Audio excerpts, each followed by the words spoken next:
Page number 44 खोल लीजिए sir अपनी बुक्स का, ठीक है। अब जब आप अपना पेज नंबर 44 खोल लेंगे तो आपको मिलेगा चैप्टर नंबर 6, आपका लेसन नंबर 6। और लेसन नंबर 6 का क्या नाम है? Can you guess? क्या आप गेस कर सकते हो? गेस करने का तो मतलब सबको पता है ना, तुक्का लगाना, ठीक है। तो can you guess what it is, कि यह क्या है? Can you guess what it is? तो अब भाई देखते हैं क्या है। तो अभी उस चैप्टर को पढ़ते हैं, ठीक है। अब इस चैप्टर में ऑलरेडी बहुत सारे वर्ड्स हैं। जब आप चैप्टर को पढ़ोगे यहाँ पर आपको बहुत सारे अच्छे वर्ड मिल जाएंगे।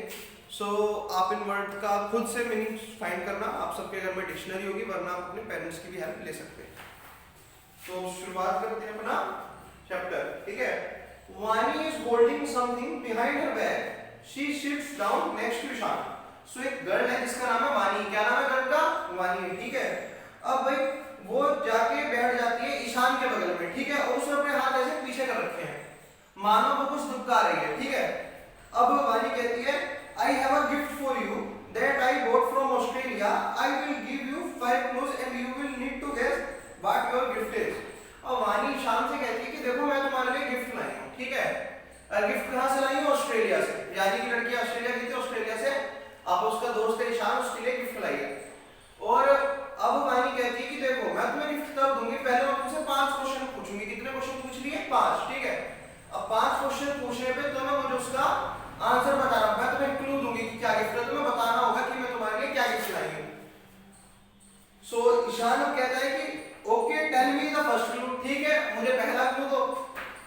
वानी कहते हैं clue number 1, it is curved flat object made of wood और plastic that is thrown as a weapon और फॉर स्पोर्ट। तो उसने बोला कि क्लू नंबर 1 सुनो, एक चपटी चीज है, चपटी सी फ्लैट सी चीज है, ठीक है।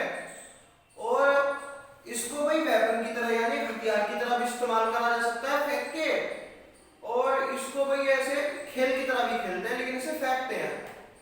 अब ईशान कहता है इज इट अ फ्रिस्बी?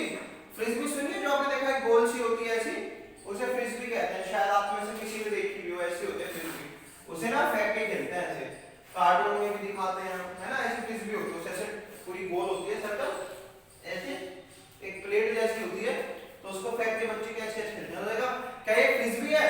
तो वो कहती है वानी नो, रॉन्ग आंसर।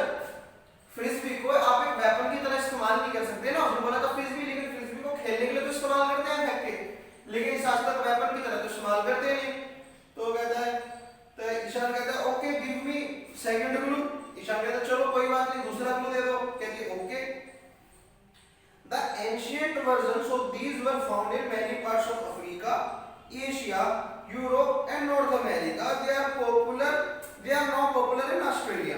अब आगे कहते हैं कि जो इसके प्राचीन वर्जन है, यानी कि जो वो चीज की बात करनी है, जो इसके प्राचीन वर्जन है, ये और भी बहुत देशों में पाए गए हैं। अफ्रीका में भी पाए जाते हैं, एशिया में भी पाए जाते हैं, यूरोप में भी, नॉर्थ अमेरिका में भी, लेकिन आजकल ये ज्यादा पॉपुलर कहां पर है? ऑस्ट्रेलिया में बहुत ज्यादा पॉपुलर है। ईशान कहता है वो और एरो। उसने कहा कि भाई तुम मैंने बोला ये कि तीर कमान लाई हो, क्योंकि तीर कमान को खेलते भी हैं और तीर कमान को सब वेपन की तरह भी यूज करते थे। तो वानी कहती है नो माय डियर, कि नहीं मेरे प्रिय। अब क्लू नंबर 3 लो तुम सीधा। तो उसने बोला कि क्लू नंबर 3 सुनो तुम, this object flight depends on its shape and size and wind also influences it.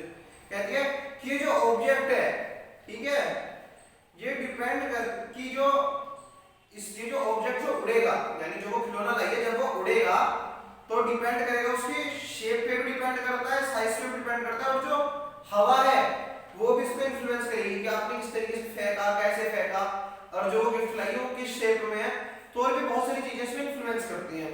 अब ईशान कहते हैं यार देख यार इससे तो मुझे कुछ भी समझ नहीं आया, I am confused, please give me more clues, कि मुझे कुछ भी समझ नहीं आया, मुझे और क्लू दे। तो वानी कहती है clue number 4, there are 2 varieties of this object, the returning type and the non returning type। तो वो वानी क्लू नंबर कहते देख जो मैं गिफ्ट लाई हूं ये 2 टाइप में आता है। एक तो आता है कि जो लौट के वापस आता है, रिटर्निंग टाइप में आता है, एक आता है नॉन रिटर्निंग टाइप, जो लौट के वापस नहीं आता। अब ईशान कहता है I think I know what it is but I would like you to give me last clue. तो ईशान कहते देख यार मुझे समझ में तो आ गया है कि क्या चीज है, लेकिन फिर भी तुम मुझको एक और क्लू दो, बस एक क्लू और दे दो। तो आगे था clue number 5, the clue 5, the aborigines of Australia use it for hunting. They also paint and decorate them as well as use them in religious ceremonies. तो जो ऑस्ट्रेलिया अबोरिजिन्स थे, जो ऑस्ट्रेलिया में रहने वाले लोग थे, वो इसको पेंट करते थे, पेंट करके डेकोरेट भी करते थे, इससे हंटिंग भी करते थे, और इसको जो उनकी रिलीजियस प्रैक्टिसेस हुआ करती थी, जैसे हमारे यहाँ पूजा होती है ना, उसे रिलीजियस प्रैक्टिसेस बोलते हैं, उसमें भी इस्तेमाल करते थे। तो ईशान ने कहा I know what it is, it's a boomerang. Ishan ने कहा मेरे को पता है क्या है, ये बूमरैंग है। बूमरैंग आप में से शायद किसी कई बच्चों को किताब है बूमरैंग कैसा होता है, कार्टून्स में इसको दिखाया भी जाता है, ये ऐसा होता है बूमरैंग। तो जब इसको फेंकते हैं तो ये लौट के वापस आ जाता है। मैं हो पाया तो मैं आपको बूमरैंग की वीडियो भी भेजूंगा कि बूमरैंग कैसा होता है। तो ये बूमरैंग होता है। और उसके बाद मान लेते that's right Ishan and here it is for you.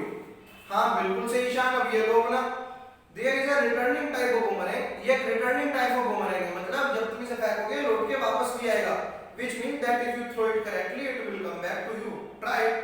Ishan threw the boomerang and sure enough it came back, right? तो उसको गिफ्ट दी, उसने बोला चलो फेंक के दिखाओ मुझे, अगर तुम उसको अच्छे से फेंकोगे तो लौट के वापस आ जाएगा।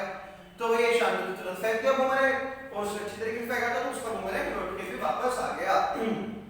तो बच्चों आपका चैप्टर ये यहीं पर फिनिश हो जाता है, ठीक है। अब वक्त है क्वेश्चन आंसर डिस्कस करने का, ठीक है। अब करेंगे क्वेश्चन आंसर डिस्कस। तो क्वेश्चन आंसर जवाब देखो तो वह है पेज नंबर 47 में, है ना, पेज नंबर 47 में एक क्वेश्चन आंसर है।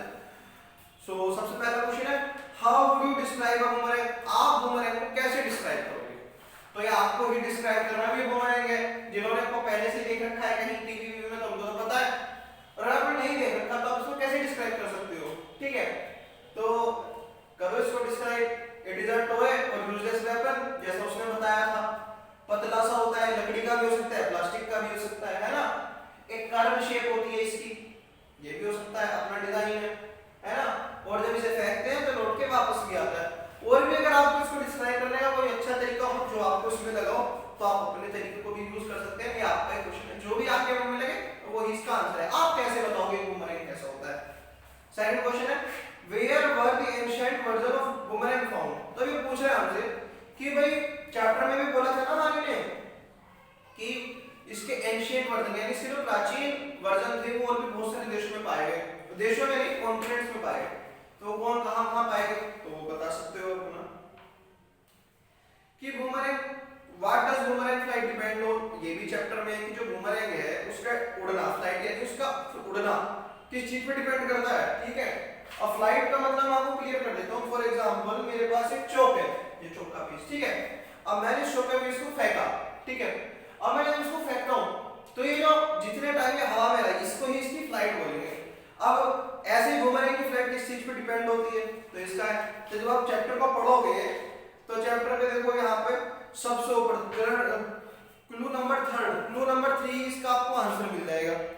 The flight depends on its shape and size and wind also. तो ये इसका आंसर हो गया। क्लू नंबर 3 इसका आंसर, ठीक है। अब पूछ रहे हैं कि what are the two kinds of boomerang. तो इसमें भाई चैप्टर में बताया कि दो टाइप के बूमरैंग होते हैं। वो बूमरैंग कौन-कौन से हैं तो आप सबको पता है। पहला तो कौन सा होगा रिटर्नेबल, जो रिटर्न होके वापस आ जाए। दूसरा नॉन रिटर्नेबल, जो रिटर्न होके वापस नहीं आता। अब ये पूछ रहा है क्लास क्वेश्चन है what do the Aborigines of Australia use them for. कि जो ऑस्ट्रेलियन अबोरिजिन्स थे यानी ऑस्ट्रेलिया के मूल निवासी अबोरिजिन्स का यानी वो ऑस्ट्रेलिया के पुराने लोग थे यानी आदिवासी, जो ऑस्ट्रेलिया में जो आदिवासी टाइप के लोग रहते थे वो इसको कैसे इस्तेमाल करते थे बताओ, सोचो और फिर बताओ मेरे को। सो चैप्टर में ये भी है ना डिस्कस किया था हमने। तो चैप्टर में ये भी है क्लियरली उसमें बताया गया है कि जो देखो ये लिखा क्लू नंबर 5 इसका आंसर है कि जो अबोरिजिन्स थे वो क्या करते थे, इसको हंटिंग के लिए यूज करते थे, इसको डेकोरेट करते थे, इस पे डेकोरेशन करते थे, है ना। उसका जो डेकोरेटिव मटेरियल यूज करते थे पेंटिंग करके इस पे।